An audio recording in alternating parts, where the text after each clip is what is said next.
Assalamualaikum warahmatullahi wabarakatuh. Halo semuanya, perkenalkan nama saya Tri Oktaviani dari Universitas Pancasakti Bekasi.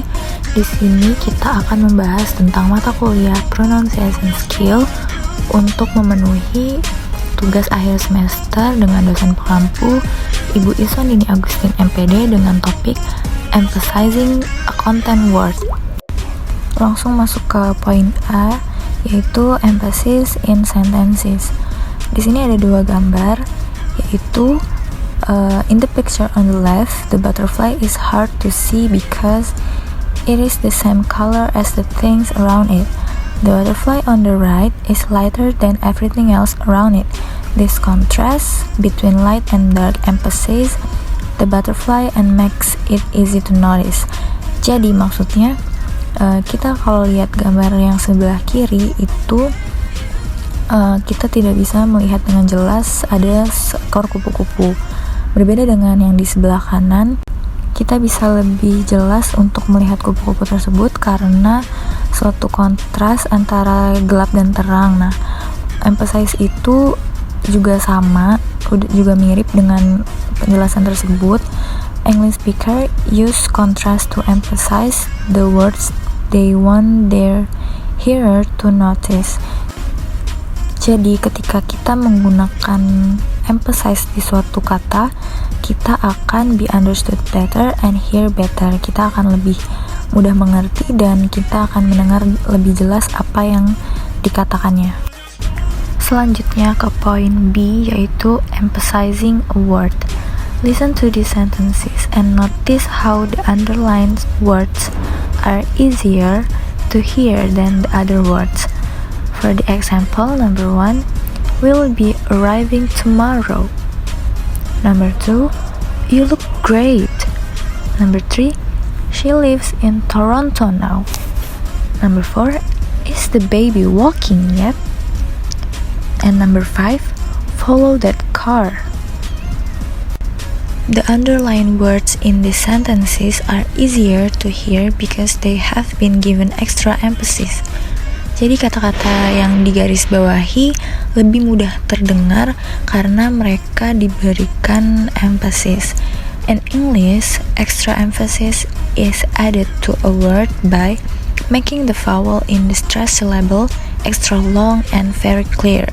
Jadi maksudnya dalam bahasa Inggris, extra emphasis itu ditambahkan dalam sebuah kata, yaitu yang pertama ada membuat suku kata lebih panjang dan lebih jelas.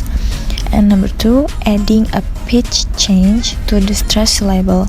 This means making the pitch of your voice rise or fall on the stressed syllable. Jadi yang kedua ini kita bisa mengubah nada. Maksudnya mengubah nada yaitu kita bisa menaik atau menurunkan suara vokal kita dalam kata tersebut. Next, kita masuk ke poin yang C, yaitu sentence focus. In each short sentence or clause, there is a focus word. The focus word is the most important word. English speakers help listener notice the focus word by giving it the most emphasis. Jadi dalam suatu kalimat atau suatu kalimat pendek terdapat yang namanya kata fokus, yaitu kata fokus merupakan kata yang paling penting dalam suatu kalimat tersebut. Biasanya orang yang berbicara bahasa Inggris membantu pendengarnya untuk notice kalau ada focus word itu dengan cara memberi penekanan pada kata yang menjadi focus word tersebut. Seperti car di sini merupakan kata fokus dari contoh di bawah. Kemudian ada focus rule 1, yaitu the stressed syllable of a focus word is extra long, extra clear, and has a pitch change. Jadi dalam stressed syllable tersebut yang mempunyai focus word atau kata fokus itu harus memiliki penekanan yang panjang, kemudian jelas, dan mempunyai perubahan nada. Seperti contohnya, follow that car. Point E, focus and content words. Content words are words that carry the most information in a sentence. Nouns, main verbs, adverbs, adjective, and question words are content words. Here are some example from each category. Jadi di sini ada contoh dari kata-kata yang merupakan content words. Content words itu adalah kata yang memiliki banyak informasi dalam satu kalimat. Dari nouns ada contohnya cat, bus, glasses.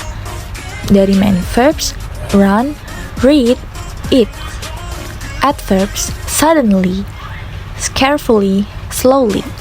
Dari adjective fresh, green, confuse.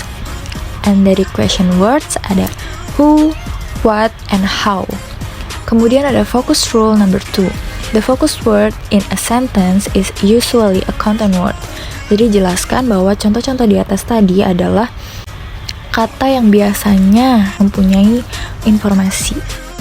Next point G yaitu emphasizing the focus word. The focus words in these sentences are underlined.